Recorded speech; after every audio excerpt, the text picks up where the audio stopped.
David here with Figboot on Pens, back again with another fountain pen review. And today I have for you not one, but two pens from Conklin. Well, two versions of the same model, which is the Conklin Mark Twain. What I'm going to do today is go over the parts and features of the Conklin Mark Twain, talk about what I care for, what I don't care for about it. I'll show some measurements, size comparisons, and provide a writing sample. And stay tuned to learn how you can win one of these pens we will be looking at today, courtesy of Jaffa Brands, who have provided these pens for review. And I have something a little extra to throw into the giveaway as well, so look forward to that. Conklin is an American brand established in 1898 by its founder, Roy Conklin. Roy is credited with creating one of the world's first self-filling fountain pens called the Crescent Filler. And the company was very successful during the golden age of fountain pens. In 1903, the author Samuel Clemens, otherwise known by his nom de plume Mark Twain, became an official spokesperson for Conklin. In their advertisements, he extolled the Crescent Filler, saying, "Dear sirs, I prefer it to 10 other fountain pens because it carries its filler in its own stomach, and I cannot mislay even by art or intention. I also prefer it because it is a profanity saver. It cannot roll off the desk. Very truly yours, Mark Twain." I guess that's what celebrity endorsements looked like in the early 1900s. So let's take a look at this profanity saver and see what makes it special. The pen arrives in this standard Conklin box, and then inside we have a pen. This is the Conklin Mark Twain and the Crescent Filler. As I mentioned, I have two different versions of this pen to go over today. There is this black version, and then I have this interesting clear demonstrator. Let's take a quick look at this black model. It has a rose gold plated trim and an interesting engraved wave pattern comprised of a bunch of vertical lines encircling both the cap and the barrel. Now, I'll show this pen again later, but for the sake of this review, I'm mainly going to focus on this clear demonstrator model. There's actually a couple of differences between the models, which I will mention a little bit later on. With the cap and barrel being transparent, you get a really good look at the inner workings of this pen. And as the black model, this one also has rose gold plated trim. Let's start by taking a look at the cap. The end of the cap is rounded and is comprised of a solid piece of acrylic. Now, I can notice a bit of the adhesive affixing the finial to the cap. That's one of the downsides of a clear demonstrator. There's really no place to hide adhesive and things like that. The cap is fairly straight. It tapers down just slightly from here to here. There's only a drop of about 0.5 millimeter, so it's hardly noticeable. And then we have the clip. While the overall look of the traditional Conklin clip is not my favorite, it functions just fine. I like the hinge design of the mechanism, and with this clear material, you could really get a good look at it. Being able to push down on the end of the clip to raise the front kind of makes it easier to use in materials of varying sizes. But the clip has enough play in it so that you're not required to use the hinge to operate it normally. I like that you can kind of see how far back the support for the clip goes into the cap. The cap transitions smoothly into the wide cap band. One side is engraved with the brand name Conklin, and on the other there is an engraving of Mark Twain's signature. Below that, it notates this pen is a limited edition of 1898, which is, as I mentioned previously, the year Conklin was established. This clear demonstrator is a limited edition, but the black model is not. It's an open edition. Okay, a little aside in regard to the pen name Mark Twain. In his youth, Samuel Clemens worked on the Mississippi River riverboats. There was a person on the boat who was in charge of monitoring the depth of the water in order to make sure there was plenty of clearance for the boat. They had a rope that they would throw over the side of the ship called the wet line, and that had a mark on it for every fathom, which is 6 feet. Once the water reached the second line, indicating the water was 2 fathoms deep and safe for passage, the person would call out, "By the Mark Twain." Twain being another word they used for the number 2. So that's how the Mark Twain name originated. And I learned all of that from taking the riverboat cruise at Disneyland. Back to the pen, there is a small rounded step down to the barrel, which is slightly angled downward. There's only about a millimeter difference from beginning to end. And at the end of the barrel, there is a band, and then at the very end, there is a solid acrylic piece, which is rounded.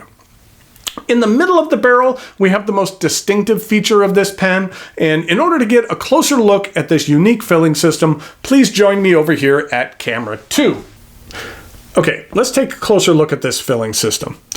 Inside the barrel, you can see here that there is a sac, and that this is what holds the ink.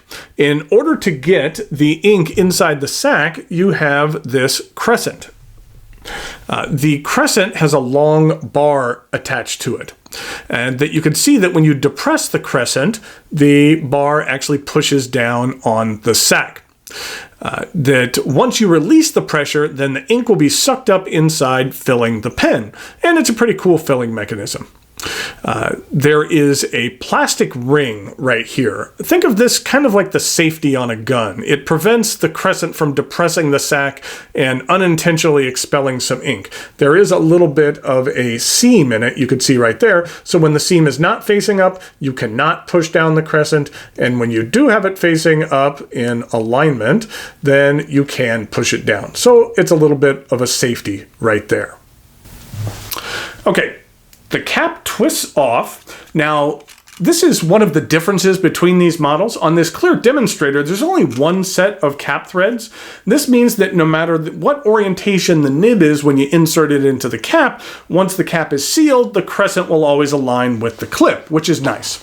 On this black model, there's actually 4 different starting points for the cap threads. And so I've learned that if you don't do it the correct way or a specific way, you can see that it's misaligned. With this particular pen, I've learned that if you insert the nib upside down, then the crescent will align. Once you actually remove the cap, there is a rather large two-toned steel nib. Now, the nib on this clear demonstrator is slightly larger than the one on the black model. On the nib, it is stamped Conklin and Toledo, USA. I think this crescent breather hole is a nice touch as well. And here's a look at the plastic feed. Now, the section and barrel of this pen are sealed, so if you need to thoroughly clean this pen, you could actually easily unscrew this nib unit in order to gain some more direct exposure to the pen's guts. The section is opaque and begins with a bit of a flare. I like the section design. It's comfortable, and the section is long enough that it will accommodate a wide variety of grip styles and locations. I do like that the nib is aligned with the crescent as well. Alignment always gets bonus points in my book. At the end of the section, there is a band which transitions into the cap threads, which I don't find to be sharp at all, even if your grip should rest on them. The cap does post. It posts deeply and securely, and I honestly don't feel that it throws off the balance of this pen too much, so you could use this pen either posted or unposted, whichever you prefer. The Conklin Mark Twain is available at a number of retailers and sells for around $125. And I feel that that's actually a fair price for what you receive with this pen, which is a clear demonstrator and a pen with a unique design with the larger nib, and in my opinion, a slightly higher cool factor. But even for that price, I feel that the black model is worth it as well. Thanks again go out to Jaffa Brands for providing these pens for review.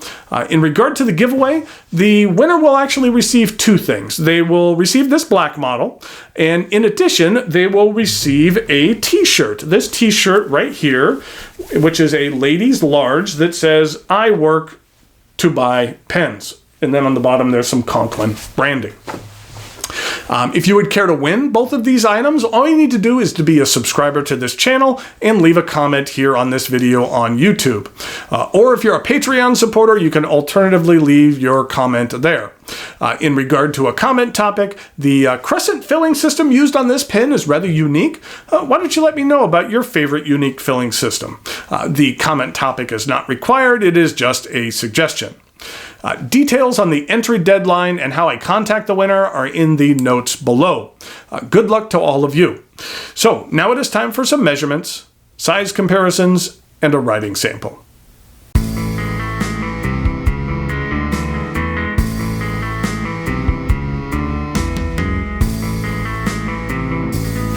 Okay, here we go with some size comparisons for the Conklin Mark Twain crescent filler. For the writing sample, we're going to use this black model. And in comparison, you can see what it looks like with the clear demonstrator. Then in regard to some other pens with some unique filling systems, here it is with the TWSBI Go. If I can get it to sit there. Then here it is with a piston filler, which is the TWSBI Diamond 580. And then finally, here is another TWSBI, which is the TWSBI VAC 700. And in regard to some pens that you might be seeing coming up in reviews, we have an Opus 88 Omar. Then we have a Monteverde, Mountains of the World. This is the Vesuvio. And then finally, a brand new pen that I just received yesterday, or maybe it was the day before yesterday, which is the Leonardo Momento Zero Blue Hawaii, which is a limited edition. And I'm liking these Leonardo pens a great deal. They're really nice.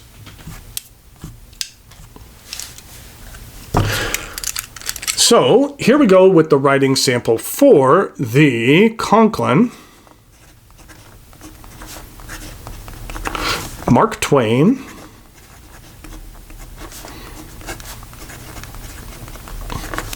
and we'll just call it the Mark Twain, but it's also known as the crescent filler. And this is a medium steel nib, and the ink that I'm using today is Monteverde Malibu Blue.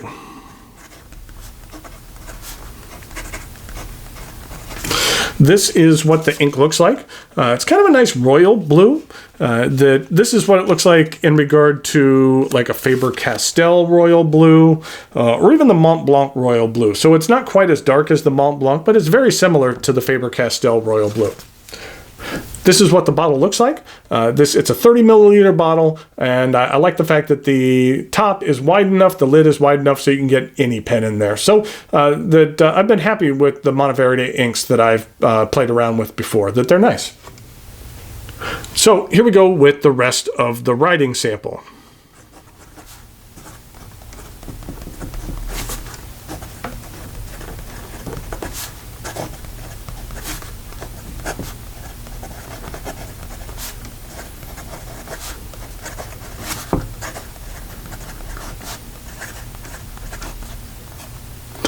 I will say in the past, the Conklin nibs for me on the pens that I've tested have been rather hit and miss, but this medium nib here is very nice. That you can get a little bit of line variation out of here, even though it's a steel nib, that if you press it a little bit, you can get a decent amount out of here. And in regard to reverse writing,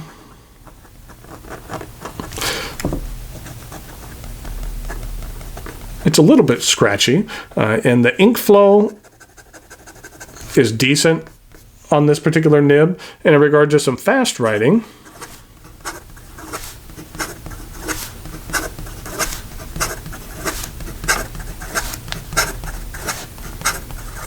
I haven't had any experience or any bad experience with this nib in regard to the feed not keeping up. So here we have the Conklin Mark Twain crescent filler. It's something that I felt is very interesting, especially even the clear demonstrator. I just think it's something unique and something a little different, and on top of that, it performs well. So until next time, thanks for watching, and I'll talk to you later.